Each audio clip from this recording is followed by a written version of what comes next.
Hello, my personal finance peeps. Well, you should be, or hopefully are pretty much done with your career and budget project and have done your housing and car and final budget. So hopefully that's all gone well. Remember, today, Thursday, I will be online at 1 o'clock. You can find the link in our weekly document if you have some questions or you need some help. Today I'm going to be talking about a video that you watched quite a while ago. It was video 1-2 on investing. So a few things that I wanted to hit from that video. First of all, he talked about not investing simply to save on taxes. If your sole purpose of investing is to save on taxes, you probably aren't going to do that well as an investor. Obviously, you want to keep taxes to a minimum and keep them in mind. But if your sole purpose for investing is to save on taxes, you're not going to do awesome. So don't focus too much on taxes. You want to invest to build wealth, and then as you build wealth, then you want to look to protect it, which is the tax part of it. So we want to invest to build wealth first, and then protect it is our second goal. Second thing, and this should be obvious, but we never borrow to invest. And that's in some circles pretty popular right now.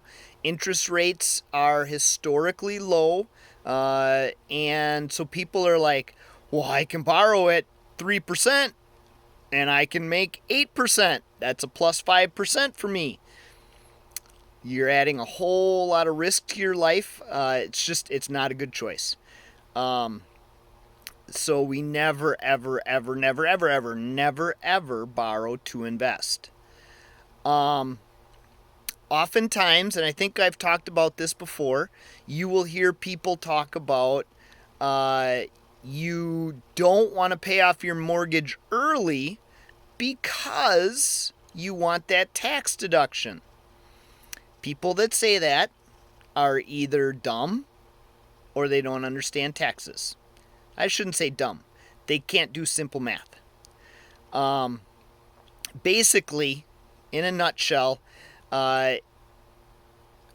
what's happening when you get a deduction on your mortgage interest, you are paying, let's say, $3,000 in interest to the bank in order to save about maybe $750 on your taxes. So said another way, you pay me $300 or $3,000, and then at the end of the year, I'll give you back $750.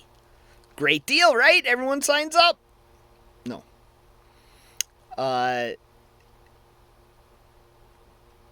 Pay off your mortgage. You'll save more money than you will get back in taxes. It's just a dumb comment. So, yeah, you don't want to have a mortgage just for a tax deduction. That's dumb. He talked a lot about diversification. This is when he put a bunch of eggs in one basket and then a few eggs in a bunch of other baskets, and then he dropped the shot put on the egg with the basket with a lot of eggs. You don't want to do that. You want to spread things out. So if the shot put falls in one basket, all your other baskets are still good to go. So you're not ruining things because one went bad.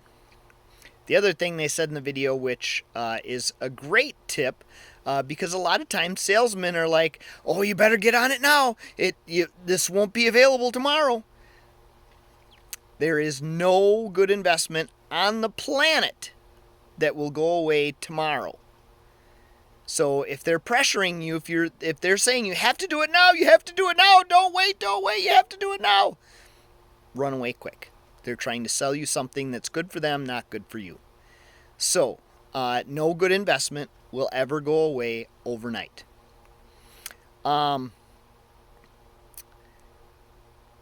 He talked a lot about single stocks and day trading. Day trading, highly risky. You might as well go up to the casino and gamble your money. It's not a great investment strategy. I do own a few single stocks, mainly because I used to buy single stocks, and there's just a few that I have held on to for a long, long time. And it's not because I'm making a whole lot of money on them. It's just because mainly I don't want to pay the taxes when I sell them. And so I just kind of leave them sit. It's kind of like having it in a savings account in my mind.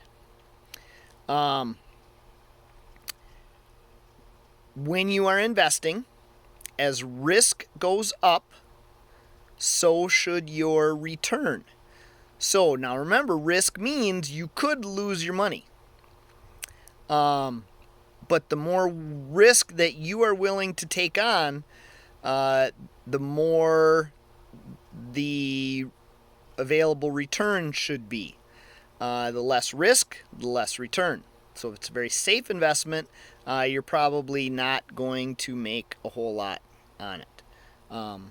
So high risk, high return, low risk, low return. They go hand in hand.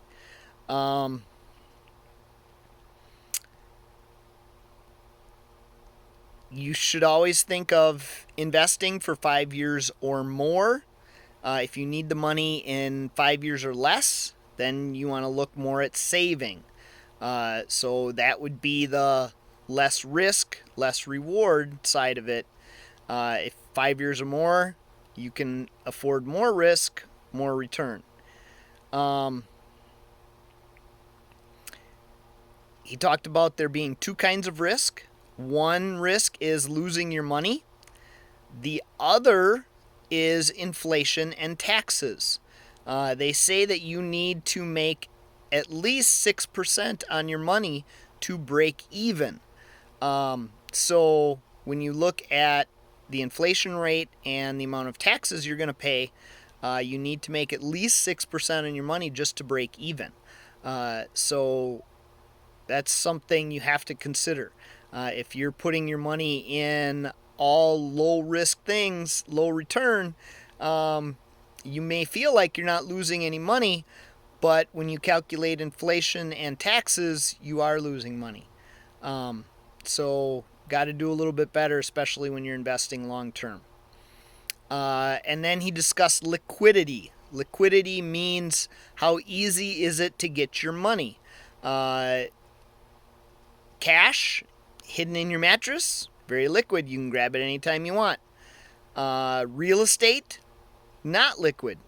Takes a long time to sell real estate and get your money back out of it. So you want to understand the difference between liquidity and or what is liquid and what isn't liquid. If it is liquid, it's easy to get at. If it's not liquid, then it's going to take a while to get your money back. And today you should be watching video 2.1 on investing from Dave Ramsey.